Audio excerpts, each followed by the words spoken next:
오늘 말씀 보면 바울이 사명을 따라 로마로 가는 길에 유라굴로라고 하는 큰 풍랑을 지중해 바다에서 만나게 되죠. 그러다가 그 바다에서 표류하다가 섬에 닿게 돼요. 그래서 구원을 받게 되는데 그 섬의 이름이 바로 멜리데라는 섬입니다. 이 멜리데는 지금으로 말하면은 몰타입니다. 몰타라는 섬에 이제 도착하게 됐어요. 원주민들의 도움을 받아가지고 일단 불을 피워서 바다에 너무 오래 있었기 때문에 온몸을 녹이려고 불을 피워요. 근데 이제 불 피우려고 나무 하다가 바울이 그 나무의 속에서 나왔던 뱀한테 물립니다. 이 뱀은 방울뱀 같은 종류인데 아주 독이 셉니다. 그래서 물리면 이 독이 이 혈관을나 신경계통을 타고 들어가서 의식을 잃고 붓다가 죽게 되는 그런 무서운 독을 가진 뱀입니다. 그 뱀에 물린 바울을 보니까 얼마나 그 독이 센 독인지 원주민들이 바울이 하나님께 징계를 받았다 그랬어요.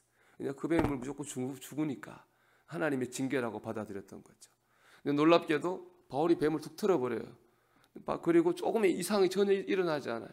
멀쩡해요. 그걸 본 원주민들이 깜짝 놀라가지고 조금 전까지 바울이 하나님의 징계를 받았다 그랬는데 이제는 바울을 신이라 그렇게 추앙하기까지 합니다. 참 그만큼 죽어야 되는데 죽지 않은 놀라운 일이 일어나게 된 것이죠. 놀라운 일입니다. 근데 이미 이런 일이 일어날 것이라고 주님께서 예언을 하셨어요. 마가복음 16장 10절 말씀 보면 뱀을 집어 올리며 무슨 독을 마실지라도 해를 받지 아니하며 그렇게 말씀하셨습니다. 뱀에 물리고 무슨 독이 들어와도 해를 받지 않을 거다 주님께서 예언하셨는데 그 말씀이 그대로 이루어진 거죠. 그 마가복음 말씀 뒤에 보면 이런 말씀도 있거든요. 병든 사람에게 손을 얹은즉 나으리라 하시더라. 병든 사람에게 안수기도 하면 나을 거다. 이 말씀도 또 이루어져요. 이 뒤에 우리 읽은 말씀 보면 그런 말이 나오잖아요.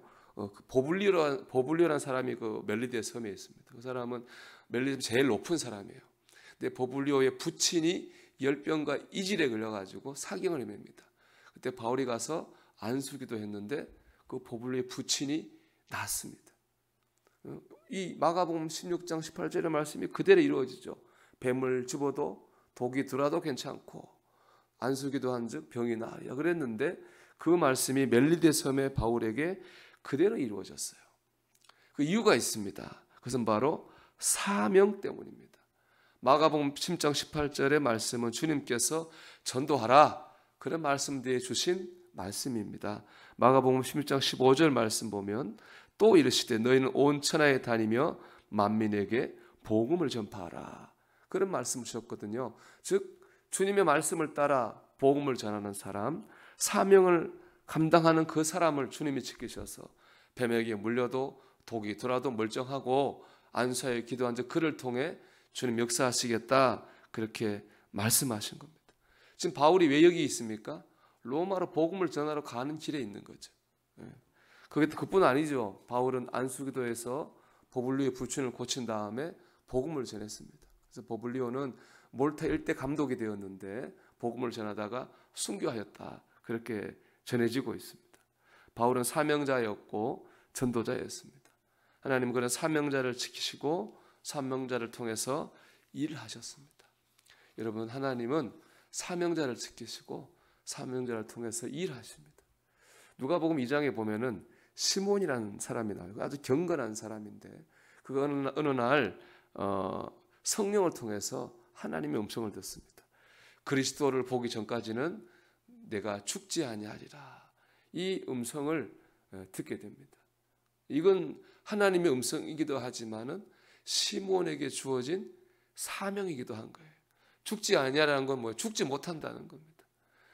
구원자 예수 그리스도를 만나기 전에는 너가 죽지 못한다 하는 하나님으로부터 미션을 받은 거죠. 그때부터 그는 예루살렘에 살았는데 매일같이 성전에 올라가서 예수 그리스도가 오시기를 기도했어요. 매일같이. 그러면서 나이가 들어가지고 늙어갔어요. 그래도 어느 날 이제 어머니 마리아의 품에 안겨서 온 아기 예수님을 보게 됐습니다. 그가 바로 그리스도라고 하는 것을 시몬이 깨닫게 됐죠. 그때 시몬이 이렇게 아기 예수님을 안고 이렇게 기쁨으로 고백합니다. 주제여 이제는 말씀하신 대로 종을 평안히 놓아주시는도다. 그렇게 고백해. 기쁨으로 이제는 나를 놓아주시는도다. 놓아주신다는 말은 헬라어 유플리오라고 하는 건데 이건 오랜 임무에서 노임을 받게 됐다 이런 뜻입니다. 시몬은 자기에게 맡겨진 임무가 뭡니까?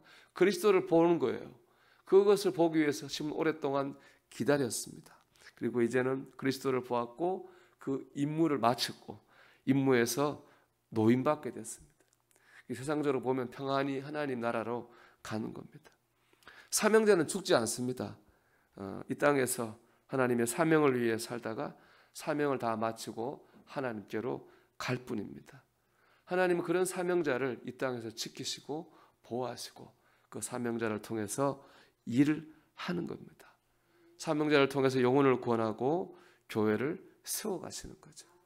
사랑하는 여러분, 우리가 오늘도 사명자로 살기를 소망합니다. 사명자로 살다가 사명자로 하나님 앞에 설 수 있기를 바랍니다. 내가 오늘 내가 주어진 자리에 하나님의 뜻과 사명이 있음을 믿고 어떻게 하면 그 사명을 이루기 위해서 우리가 의식하며 살기를 바랍니다. 그런 우리를 주님이 지키시고 우리를 통해 역사하실 줄로 믿습니다. 오늘도 사명자로 살아가는 하루가 되기를 주님의 이름으로 축원합니다.